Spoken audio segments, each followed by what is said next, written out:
I'm J.R. Church. Welcome to today's webcast.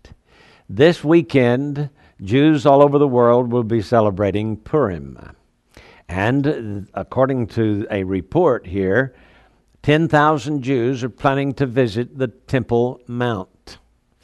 Well, the Muslims say that they're going to try to foil that plan by rioting. It may result in violence, they said. A senior member of the Islamic group allegedly connected to the Hamas said that they're going to try to keep those Jews from going on to the Temple Mount. Fascinating, huh?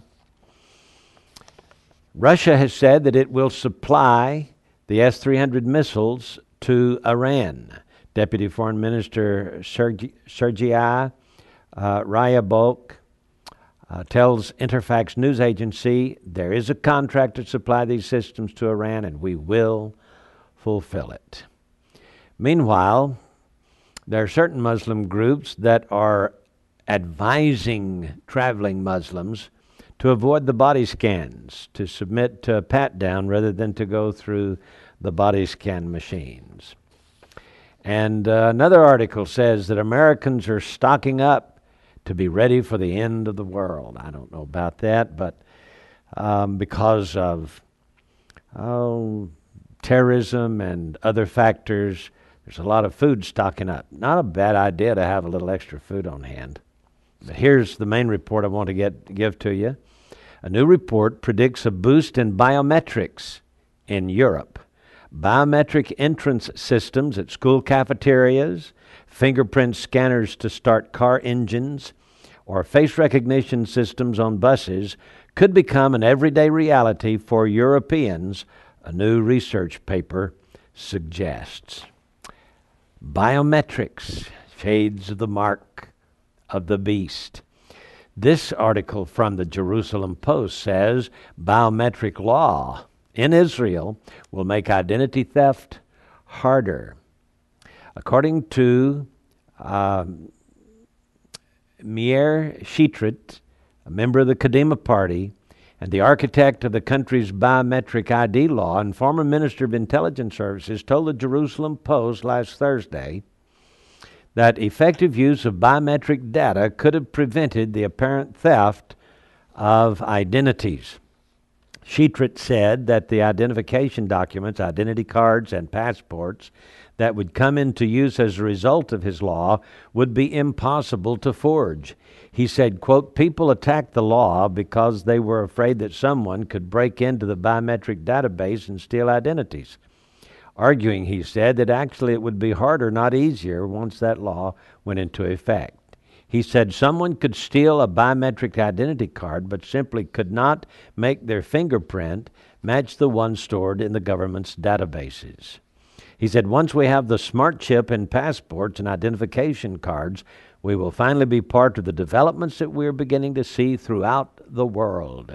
He said it will become increasingly difficult to cross international borders with fake identification once more and more countries install fingerprint reading devices at border crossings. And he further said that there's an estimated 350,000 people living in Israel who use stolen or forged identities to acquire government services or for other criminal purposes. That's a lot of criminals. He said beyond those run-of-the-mill criminals, there is no doubt that this law will also make it more difficult for terrorists and spies as well to steal Israelis' identities, he said. He did, however, warn that the period in which the new documents are being issued is the time in which criminals will make an effort to secure false IDs with their own biometric information listed on the chip inside the document. And so, biometrics is becoming popular in Israel, in Europe, and according to this report, in other countries as well. Well, we know that the world is moving toward personal identification. It's simply stated in the book of Revelation, chapter 13, as the mark of the beast. And here's one more interesting article. According to WorldNet Daily, the abortion business is not doing too well.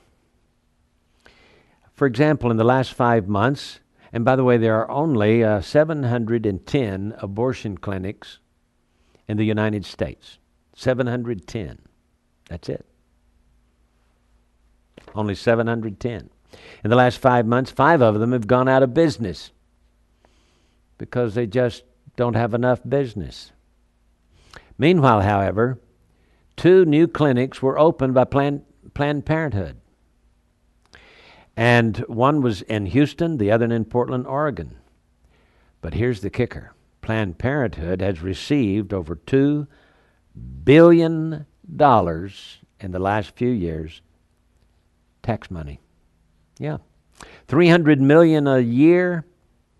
And for the, I guess this article said 5 years. Anyway, it's a lot of money. And I guess you didn't know, we were supporting Planned Parenthood and their new abortion clinics with tax money. According to activists who've been working to alert members of Congress to that danger, and he says, so far we've built significant opposition to Obama's plans. Further, state officials in Alabama have acted against the license of a Planned Parenthood operation in Birmingham for allegedly refusing to follow state law to obtain parental permission for abortions on young children. And in Kansas, there are 107 criminal charges pending against a Planned Parenthood business for allegedly illegal abortions. Quote, "It is despicable that at a time of economic instability, when 71% of the American people oppose tax funding for abortion, that millions and millions in public funds are going to bolster the bottom line of abortionists, many of which are violating the law." He said, once Planned Parenthood is stripped of its tax funding, we will see abortion clinics closed down like a row of falling dominoes. Well, we can always hope. Our new magazine is coming out. This is the March 2010 edition, and you can see the little lamb on the front cover, the Passover lamb. Inside, the modern Sanhedrin and the new coming Korban Pesach right here. And this Passover lamb will be slain and sacrificed, not just one, but many. We do not know how many Jews at their Passover table, how many families will have roast lamb for supper instead of a dry shank bone this year. But for the first time in nearly 2,000 years, the Jews are beginning to sacrifice again. I think that's important because in biblical prophecy, we're told that the Antichrist will stop the sacrifices at the abomination of desolation. Well, for him to stop sacrifices, the Jews are going to have sacrifices. What a tremendous day we live in. Surely Jesus is coming soon. I'm J.R. Church. We'll see you again tomorrow with our analysis of the news.